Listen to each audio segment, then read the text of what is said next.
In the mid-1960s, the world of high-fidelity audio was undergoing a quiet revolution. For decades, vacuum tubes had been the heart of amplifiers and receivers, glowing warmly in living rooms and hi-fi cabinets across the world. Tubes had their charm, they were well understood, they sounded smooth and musical, and they were relatively easy to design with. But they also had drawbacks. They were fragile, they ran hot, and they had a limited lifespan. Then came the transistor.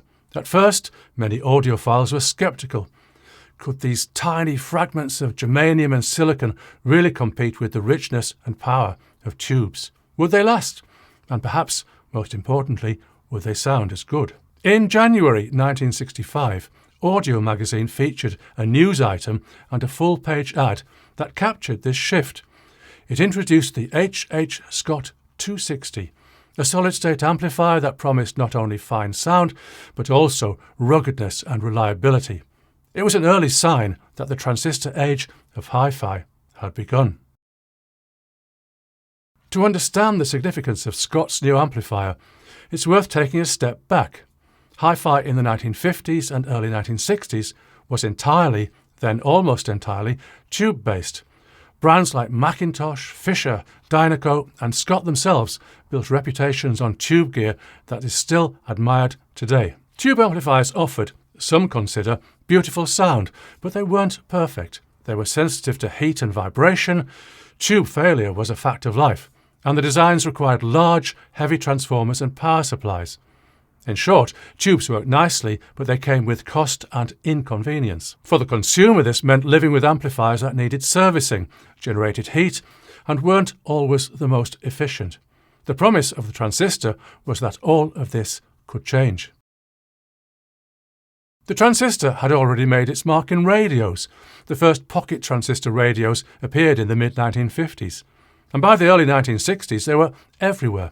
They were small, they ran on batteries, and they didn't need time to warm up, the way tube sets did. But hi-fi was a different story.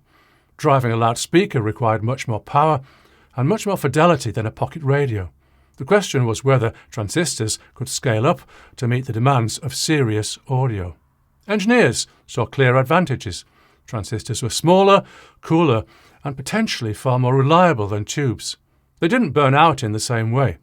They could be mounted on printed circuit boards, making amplifiers more compact and consistent in production. By 1965, a few companies were ready to take the leap. Scott's 260 amplifier was one of the boldest steps forward. The H. Scott 260 was introduced with great fanfare.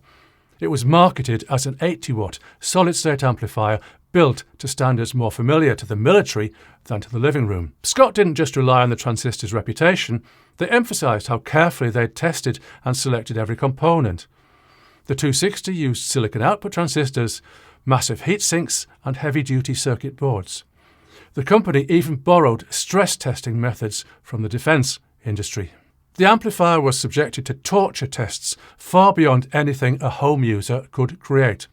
Step stress testing to simulate hundreds of hours of use, surge and cycle testing normally reserved for military equipment, and extensive pre-checks on every component. The message was clear. Scott wanted to reassure audiophiles that solid-state could be not only as good as tubes, but tougher, more reliable, and more advanced. Beyond ruggedness, the Scott 260 had respectable specifications for its day. It delivered 30 watts per channel sine wave power, 40 watts per channel music power into 8 ohms. Distortion was kept under 0.8%. Frequency response extended from 20 to 20,000 Hz, which covered the full range of human hearing. It offered features hi-fi buyers expected: a rumble filter, a scratch filter, a tape monitor loop, and multiple impedance settings to match different loudspeakers. It even had a derived center channel output, which was a popular option at the time. In many ways, the 260 wasn't just about proving that transistors could replace tubes. It was also about showing that solid-state amplifiers could integrate all the conveniences and flexibility that audiophiles were coming to expect. The early reception to solid-state amplifiers was mixed. Some listeners welcomed the new technology. The idea of an amplifier that ran cool, didn't need constant tube replacement, and came in a more compact package was appealing. But others were sceptical. To ears used to the warmth of tubes, early transistor amplifiers could sound hard or brittle. Critics pointed to the transistor sound, a term that stuck for many years. It described a clean, but sometimes unforgiving, presentation, lacking the easy musicality of tubes. But the momentum was unstoppable. As companies refined their designs and transistor manufacturing improved, the sound quality gap began to close. The advantages in reliability and size were too great to ignore. One of the more interesting aspects of the Scott 260 was the way it was tested. Scott brought in engineers with experience designing military electronics. They knew how to make equipment survive extreme temperatures, voltage swings, and long operating hours without failure. By applying this philosophy to home hi-fi, Scott created confidence in a market that wasn't sure it could trust transistors yet. The amplifier wasn't just a piece of consumer electronics. It was presented almost as if it were built for the battlefield. This approach worked. For audiophiles who worried about reliability, it was comforting to know that the amplifier had been pushed far beyond anything it would ever face in a living room. The Scott 260 was part of a much larger story. In the second half of the 1960s, solid-state technology swept across the hi-fi industry. Fisher, Macintosh, Heathkit and others all introduced transistor-based amplifiers and tuners. By the early 1970s, tubes had largely disappeared from mainstream consumer gear. Solid-state had won, thanks to its combination of convenience, efficiency and reliability. Of course, the story didn't end there. Audiophiles never forgot the charm of tubes, and by the 1980s a strong tube revival began.